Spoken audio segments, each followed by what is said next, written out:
With majority of new affiliates looking to crush it at the start, many are jumping into high ticket for the appeal of huge commissions. So with that, let's cover a bit of high ticket. First, let's clarify the first and most common area and items typically sold in high ticket affiliate marketing.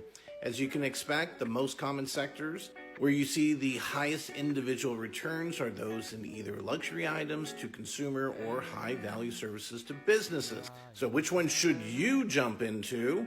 Really depends on you. Do you have a familiarity with any of these? Do you already have a watch collection? Love computer programming? I will suggest that you start in something that you're somewhat knowledgeable in or have an interest in.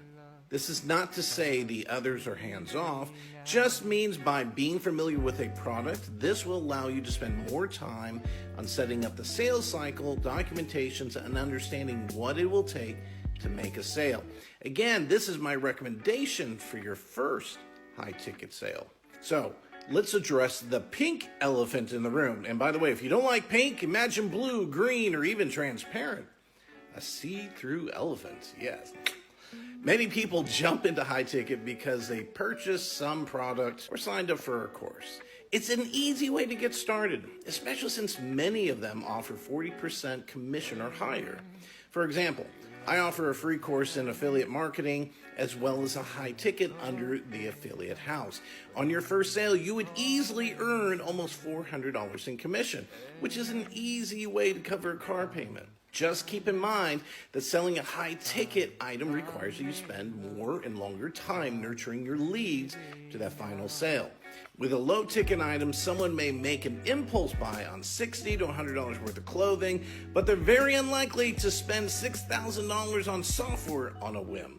By the way, which could be about $2,400 in commission.